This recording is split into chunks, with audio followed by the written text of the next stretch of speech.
Swami Radhananda, and I've been working on a book. And the book is about my relationship with Swami Radha,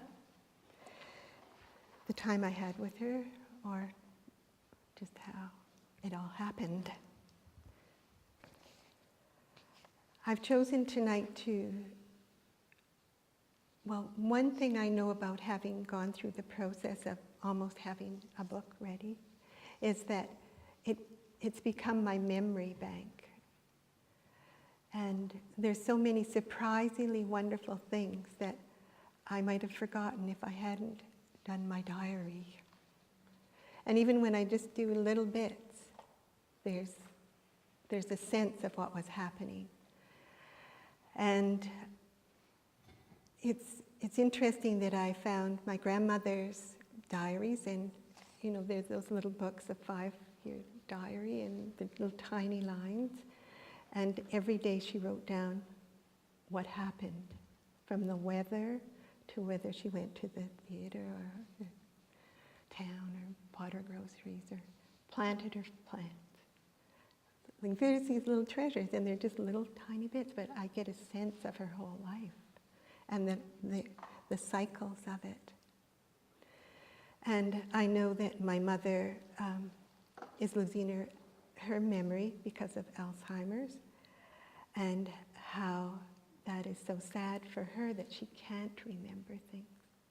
But in the moment, every single moment, whether we phone her or with her, she seems very happy, but she just can't remember it. And so there's all these things about memory that are coming up as I'm looking back at what the path is, and will continue to be. So tonight I've chosen a part of it when I went to the YDC with my 2 children. And they were young and they went to school down the road. And at the beginning I thought, I'm not going to be able to do this, like drive them up the hill in the snow every morning. How are they going to fit in with the school? I had all these, and then all these new people coming that I didn't know, and didn't think I would be able to do it. But then there was this person in the office that said, just keep on going, it'll work out. So, the evening before the YDC starts, Swami Radha invites me to many mansions. I come in from the dark blackness outside, and she greets me, leads me into the sunroom, her private sitting room and office. It's the first time I've been in here, and it's filled with light and warmth. She welcomes me back, asks about the children, and then sits twisting a Rubik's Cube. She starts thinking out loud of ways I could stay at the ashram. She says she's always known I would be here. I want to be close to her. I want to be open and confident enough to be her disciple, to bring her whatever I have and whatever I am. I don't want to stay in the outer circle. I want to come to this place of light. I want to build my courage and ask, may I call you Mataji? Do you know what it means? Mother, I respond. Inviting that intimacy means I can meddle in your life. Are you ready for that? She asks. I am. I feel enveloped in her love as I return to my room. Mataji. The next day I receive a scholarship for the course from the Alberta Education Fund. A confirmation. When I tell the kids, Garth says, does that mean we can stay longer? I feel on top of the world. Inspiring moments of the day. Cold biting my legs, stillness of the snow on the trees, the road bare and easy to drive, singing, rejoice with the kids on the way to school. Hot porridge and brown sugar, icicles hanging from windows, Swami Radha wearing dark blue sapphires, holding the children, chanting to Divine Mother. My life is transformed. I am not hiding or protecting myself anymore. I've created a clear pathway from foundation of devotion, work, and reflection up to my innermost self, my essence. My life seals show me this. Right in the center, I've drawn an orange. Orange, the color of renunciation. All the Swamis here wear orange. I see renunciation as a process of letting go of perceived ideas. In the back of my mind is the desire to dedicate my basic nature and my path to the Most High.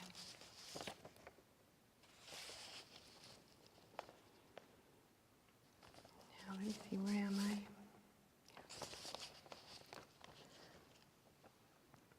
On this day, I have a vision of an embroidery of Tara.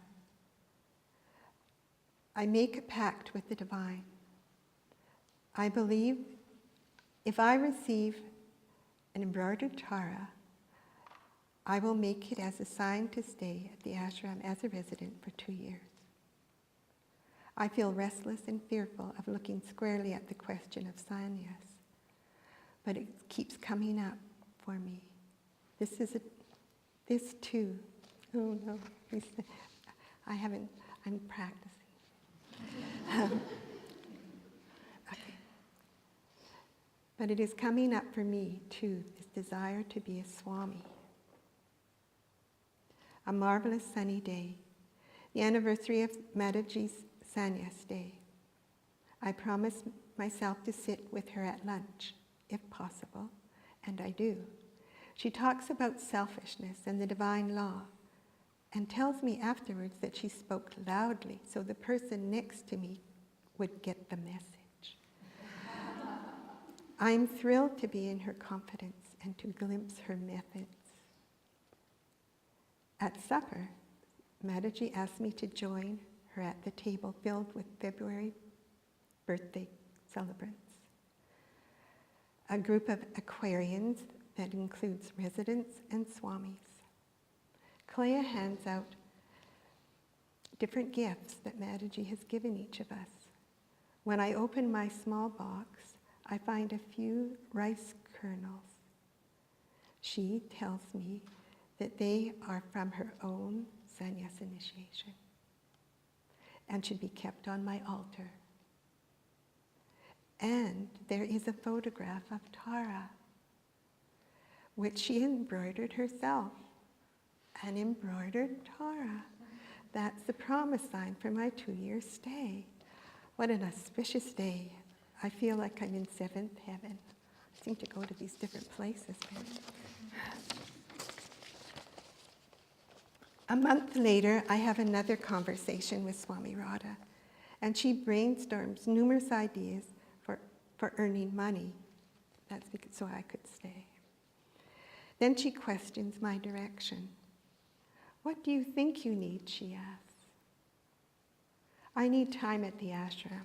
I need time to work in this community with the devotional aspect because I feel there is something to learn. She responds, that may not have anything to do with learning. Learning can happen anywhere. So what do you think it is?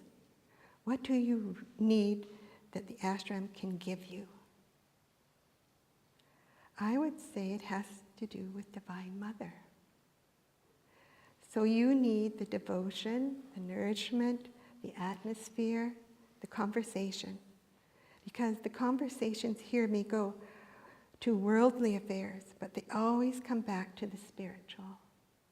A lot of people have a deep, true sense of gratefulness to be here. Keep looking into possibilities.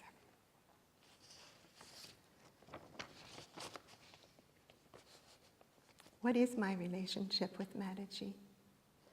Sometimes light comes right through her eyes and I feel my heart rushing out. I don't even need to be near her and her light fills me. There is no time, no in between. Sometimes I am so grateful that every minute is a whisper of a prayer of gratitude. I look back to the stiffness and darkness I lived in, and I can hardly recognize myself. Then I wonder about my sincerity. I have seen others come and go, finding it hard to keep the commitment. Why do I want to be here? Is it enough to want to be near her and help her in whatever way I can? Are there other things I need to do? I search, I plan. I think of everything and still want to be here, to be near.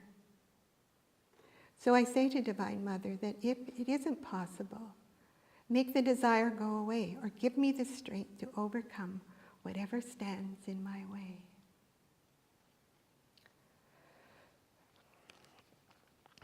A great sadness comes over me.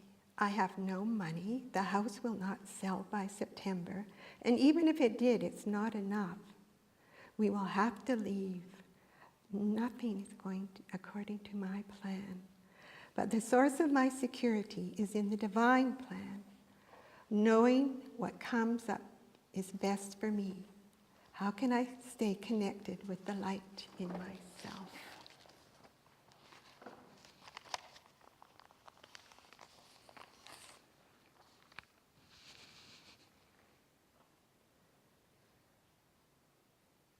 Everybody has that choice to keep connected and to do what your heart desires. It may take you down a path you never thought, but where you can be generous with your light to yourself, compassionate with your light to others. It takes you far.